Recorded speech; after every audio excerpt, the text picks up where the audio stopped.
பிருகு மகர்ஷி விஷ்ணுவின் மார்பில் உதைத்த கதை நிறைய பேருக்கு தெரியும்.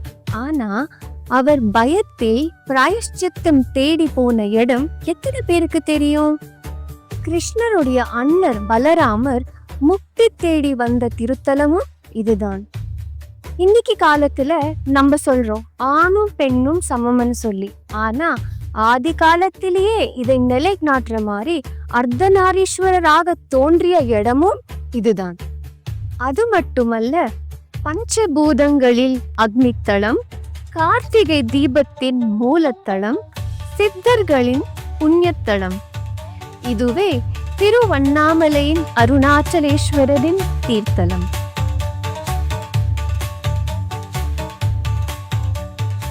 திருவாவூரில் பிறந்தால் முக்தி என்பார்கள், காசியில் இறந்தால் முக்தி என்பார்கள், காஞ்சியில் வாழ்ந்தால் முக்தி என்பார்கள், தில்லையை தரிசித்தால் முக்தி என்பார்கள், திருவண்ணாமலையை நினைத்தாலே முக்தி.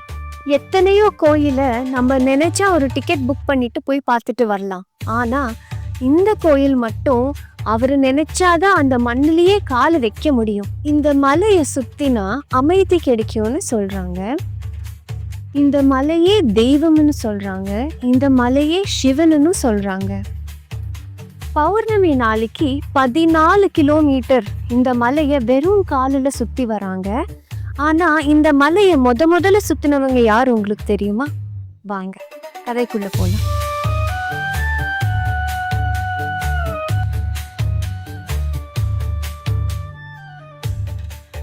ஒரு நாள் பிரம்மாவும் விஷ்ணுவும் அவங்கள யாரு பெரியவங்கன்னு சொல்லி சண்டை போடுறாங்க. பிரம்மா சொல்றாரு, இந்த உலகத்தையே படைத்தவன் நானு, அதனால நான் தான் எல்லாருடைய பெரியவன் சொல்லி. விஷ்ணு சொல்றாரு, இந்த உலகத்தையே காப்பாற்றுறவன் நானு, அதனால நான் தான் எல்லாருடைய பெரியவன் சொல்லி. இப்படி 2 பேரும் மாறி மாறி யாரு பெரியவங்கன்னு சொல்லி சண்டை போடும்போது அங்க சிவன் வராரு. சிவனுக்கு இதை ஒப்பிக்கிறாங்க. அப்போ சிவன் அவருக்கு ஒரு பரீட்சை வைக்கிறாரு. என் திருவடியை இல்லை திருமுடியை யாரு முதல்ல பாக்குறீங்களோ அவங்கதான் இந்த உலகத்திலேயே ரொம்ப பெரியவங்கன்னு சொல்லி அவர் ஒரு ஜோதி ஸ்தம்பமா காட்சி தர்றாரு. விஷ்ணு வராக ரூபம் எடுத்து சிவனோட திருவடியை நோக்கி போறாரு. பிரம்மா ஹம்ச வாகனத்துல சிவனோட திருமுடியை நோக்கி போறாங்க. எவ்வளவு தேடியும் அவரு திருவடியை காண முடியாம தோர்த்து போறாரு. அப்போ விஷ்ணு வந்து சிவன் கிட்ட ஒத்துக்கிறாரு, உன்னோட திருவடியை என்னால காண முடியவில்லை, நான் ஒத்துக்கிறேன், இந்த உலகத்திலேயே பெரியவன் நான் கிடையாதுன்னு சொல்லி. அப்போ பிரம்மா திருமுடியை நோக்கி போகும்போது அவருக்கு ஒரு தாழம்பூ கீழே வர்றத பாக்குறாரு. அப்போ அந்த பூவை கேக்குறாரு, நீ எங்க இருந்து வர்றன்னு சொல்லி. சோ அந்த பூ சொல்லும், நான் சிவனோட தலையில இருந்து வந்துட்டு இருக்கேன்னு சொல்லி. அப்போ அவர் சொல்லுவாரு, நீ வந்து சிவன் கிட்ட நான் சிவனோட திருமுடிய பார்த்ததாக போய் சொல்லணும்னு சொல்லி. அந்த பூவும் ஒத்துக்கும். அந்த பூவோட காமதேனுவும் பாப்பாரு.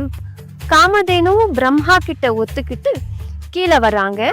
சிவனுக்கு இப்போ பிரம்மா சொல்றாரு, நான் உன்னுடைய திருமுடியை பார்த்தேன்னு சொல்லி.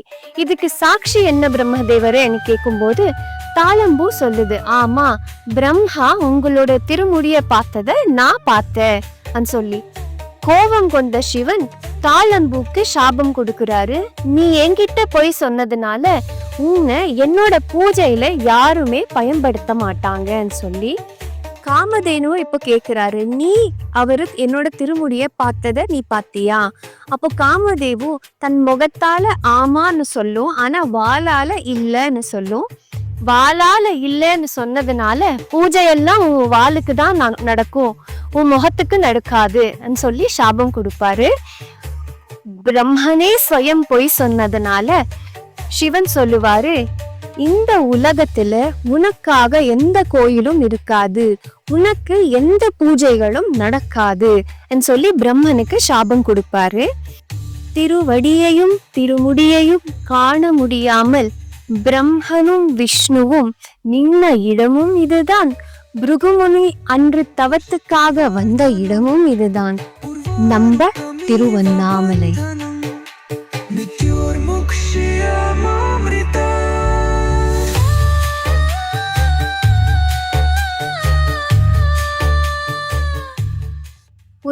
பார்வதி தேவி விளையாட்டா சிவனோட கண்களை மூடியதால் உலகமே இருண்டு போனது. இதனால் பார்வதி தேவிக்கு தோஷம் ஏற்பட்டு இந்த தோஷத்தை நீக்க பார்வதி தேவி காஞ்சிபுரத்தில் இருக்கும் கம்பா நதி ஓரத்துல ஒரு மா மரத்து கீழே மணலால் ஒரு சிவலிங்கத்தை செஞ்சு வழிபடுறாங்க.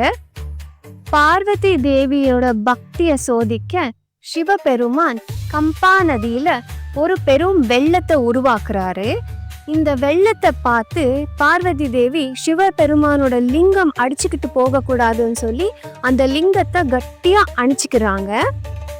பார்வதி தேவியோட பக்திக்கு மெச்சி சிவபெருமான் அந்த மாமரத்தின் அடியில காட்சி தந்து, உனக்கு என்ன வரம் வேண்டும் தேவியேன்னு கேட்க, பார்வதி தேவியும் சில சமயம் நான் செய்யற தவறால உங்களை விட்டு விலகி வர மாதிரி ஒரு சூழ்நிலை ஏற்படுறது, இதனால எனக்கு எப்பவுமே உங்களோட இணைந்து இருக்கிற மாதிரி ஒரு வரத்தை கொடுங்கன்னு கேக்குறாங்க. இந்த வரத்தை உனக்கு கொடுக்க நீ என்ன ஒரு முறை சுத்தி வரணும்னு சொல்லி சிவபெருமான் மறைஞ்சிடுறாரு. சிவன் மறைஞ்ச பிறகு பார்வதி தேவி காஞ்சியில இருந்து திருவண்ணாமலைக்கு வந்து திருவண்ணாமலையின் அடியில் தவம் இருந்து இந்த மலையே சிவபெருமான் தானேன்னு சொல்லி இந்த மலையை சுத்தி வராங்க. இந்த மலையை சுத்தி வந்ததுனால சிவபெருமான் ரொம்பவும் மகிழ்ச்சியாக பார்வதி தேவிக்கு காட்சி அளித்து அவரோட அர்த்த பாகத்துக்கு சேர்த்துக்கிறாரு. மகிழ்ச்சி அடைந்த சிவபெருமான் அவரின் உடலின் இடபாகத்தை கொடுத்து அர்த்தநாரீஸ்வரராக காட்சி தோன்றின இடம்தான் இந்த திருவண்ணாமலை.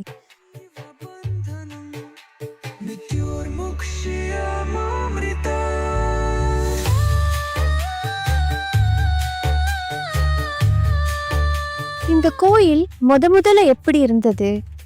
இதை யாரு கட்டுனாங்க? இந்த கோயிலை கட்ட எத்தனை வருஷங்க எடுத்தாங்க கேட்கலாமா? வாங்க.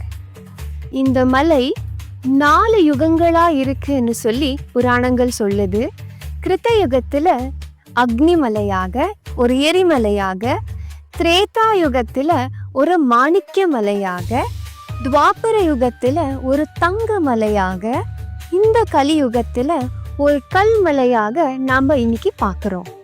1ஆம் நூற்றாண்டுல ஒரு சுயம்பு லிங்கமா ஒரு மண் சுவர்ல கட்டின கோயிலாதான் இந்த கோயில் இருந்தது. 5ஆம் நூற்றாண்டுல ஒரு சிறிய கோவிலாக மாறுது. சிவனுக்கு பெரிய பெரிய கோயில்கள் கட்டின சோழர்கள் வந்த பிறகு இந்த கோயில் பிரம்மாண்டமாக மாற தொடங்குது. 9ஆம் நூற்றாண்டுல ஆதித்ய சோழர் இந்த கோயிலை கருங்கல்லில கட்டி 10ஆம் நூற்றாண்டுல அவரோட வாரிசுகள் இந்த கோயிலோட பிரகாரங்களை கட்டி முடிக்கிறாங்க. 11ஆம் நூற்றாண்டுல இருந்து 17ஆம் நூற்றாண்டை வரை சில கோபுரங்களை, சன்னதிகளை பல ராஜாக்கள் கட்டுவாங்க. இதுல முக்கியமானது என்னன்னா, விஜயநகர அரசருக்கு இந்த சிவனை ரொம்ப பிடிச்சு போய் சின்னதா இருக்கிற கோயிலை ரொம்ப பெருசாக்குறாரு. சோழர்கள், பாண்டியர்கள், பல்லவர்கள், ஹொய்சளர்கள், விஜயநகர பேரரசர்கள், தஞ்சை மன்னர்கள்னு சொல்லி போட்டு இந்த கோயிலோட திருப்பணிகளை செஞ்சு வந்திருக்காங்க. ஒரு 1000 ஆண்டுகள் எடுத்து கட்டின ஒரு பிரம்மாண்டமான கோயில் இது. இந்த கோயிலோட தல விருட்சமான மகிழ மரத்துக்கு கீழே நின்று பார்த்தா இந்த கோயிலோட 9 கோபுரத்தையும் நீங்க தரிசிக்கலாம். அந்த சிவனே மலையா காட்சி தர்றதுனால இந்த கோயிலை சுத்தி வர்றதை விட நீங்க இந்த மலையை சுத்தி வர்றதுதான் இந்த கோயிலோட மிகப்பெரிய சிறப்பு. இந்த வீடியோல இந்த கோயில் கட்டினது யாரு, இந்த சுவாமி எப்படி வந்தாரு, இத பத்தி நம்ம பார்த்தோம். நம்ம அடுத்த வீடியோல கோபுரங்களை யார் சேர்ந்து கட்டுனாங்க, கிரிவலத்துல வர்ற அஷ்டலிங்கங்களோட கதையும் பார்க்கலாம்.